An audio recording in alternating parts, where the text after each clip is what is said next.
Hey team! Today in this video I'm going to show you how we make this adorable little trinket box, and we're going to learn some wood joints. So first of all, my question for you is, what do all of these images have in common?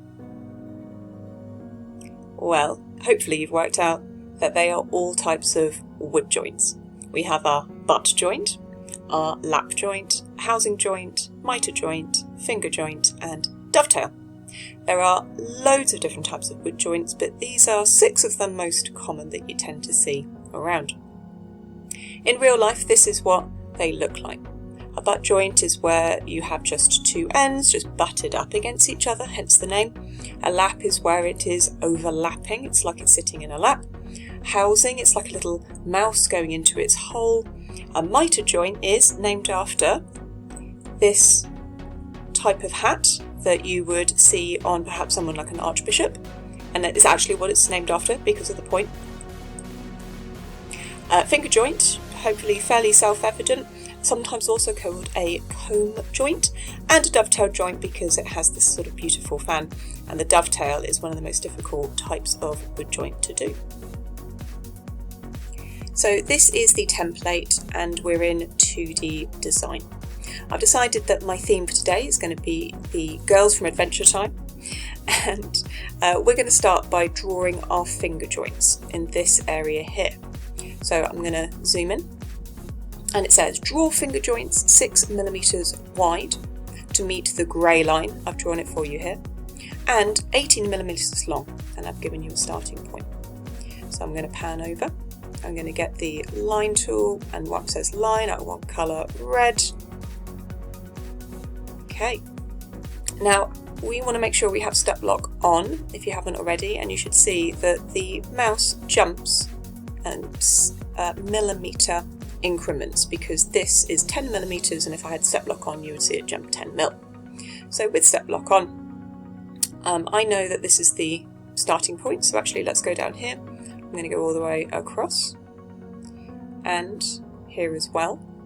Now I could just keep counting and I could repeat that, and another way of doing it is actually looking down the bottom here where the relative is, and you can see the numbers change 0, 1, 4, 5, 6, 7 and so on. I would recommend always keep it easy for yourself and use the copy function like so. The only thing about this is that you want to make sure that you don't have overlapping lines, so I'm going to use the delete tool and click on that. Oh, I've only had 1 of those, but I should have 2 of these, yes. And 2 of these, yes. So now I should only have 1 of each, correct. Okay, just Control Z to undo. And I'm going to finish off the other side. So I want this side to be the start, this side to come down. Oops. Try that one more time. Always zoom in, make it easy on yourself. Come down. And, oh my goodness, try one more time. There we go. And another useful function is the radial lock tool. So if I turn that on, I can click in here and I can come straight down. It only goes at 45 degree or on the horizontal or the vertical, like so. Make sure you turn it off afterwards because it can be a bit of a nuisance. Now I'm going to use the delete part tool.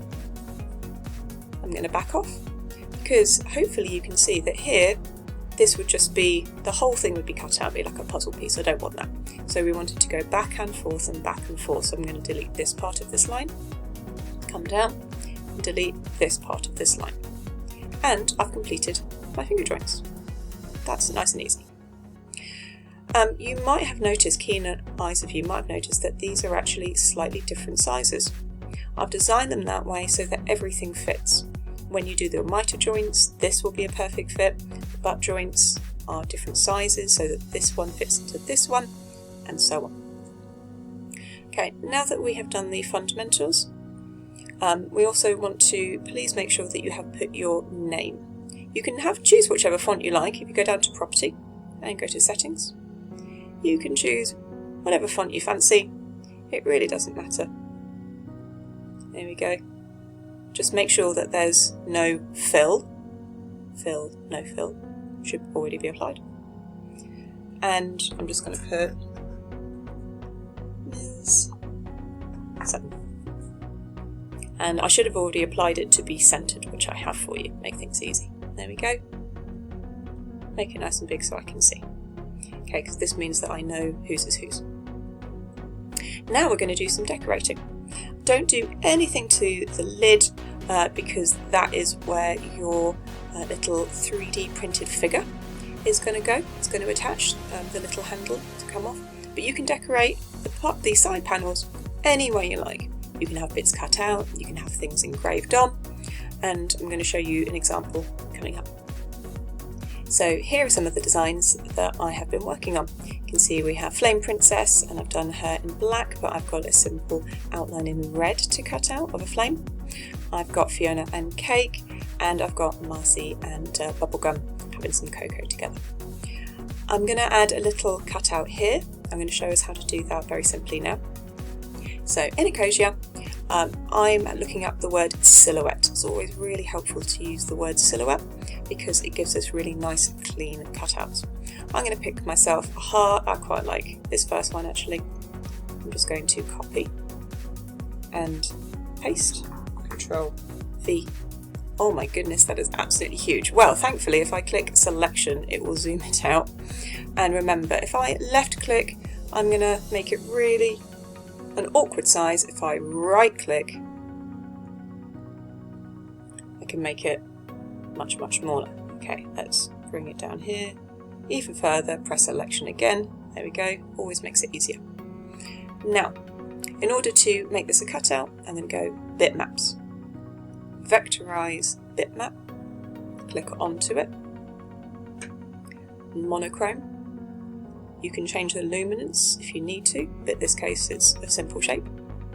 Press OK, ignore that. And then we need to make sure it says fill, no fill. Okay, now because it's black, this would be an engrave, but I need to make it red as a cutout. So line, colour, red. Make it a bit smaller, right click, once again. Come on over, right between them. There we go, how sweet. Make it slightly smaller. Nice. Okay, so how do we get these more detailed ones? Well, I have an example. Of course, the best female character is LSP. So let's go back to bitmaps, vectorize, click in, because this isn't a silhouette this time, so it's a bit more of a complicated picture. First of all, if you have some simple colours, I would recommend unclicking them. It will make things a lot easier. There we go. And a bit tidier, and we can work from there. Okay, because if I go monochrome, sometimes it works, sometimes it doesn't. Okay, so we'll go from there.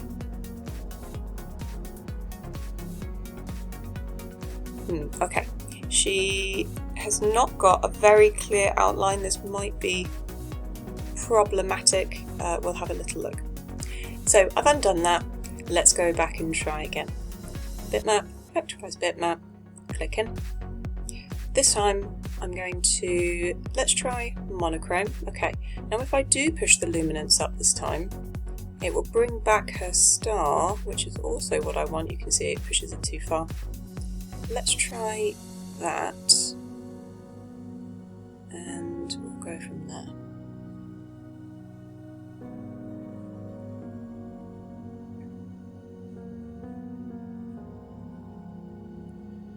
Fill, no fill. See, she's got a box around her, but I can make that work. Okay, so in order to make this work, let's go Edit, Explode to one level only to begin with, and that should give us separate sections. Hey, look at that, perfect. So if I click on this outside box, simply press Delete on my keyboard, all gone, and then get rid of extra bits as well. Sometimes it's not always quite that simple, sometimes it takes a bit of extra work. So this one's all connected. If I go Explode to Simple Object, then I can do it piece at a time if I need to. I'm not going to bother with that too much today. I'm just going to leave that there. Okay, so perfect. So I want to make her star a cutout. So what colour does it need to be? It needs to be red. Cool. Control G just to make sure everything's grouped, just in case, and I'm going to place her on here. Well, I am pretty happy with all of that. There we go. So now I want to make sure that I've saved it with an appropriate name into an appropriate place. A couple of last points. You can see I've included the dimensions and these points as well, these directions. And the reason I've drawn them in green is because we only ask the laser cutter to see two colours, black and red. So green it just doesn't see. So in fact we can leave them over the top of our work and it's not going to be a problem. Just a nice little point to keep in mind. Okay, hopefully that was helpful and you enjoy this project. Okay, bye, take care.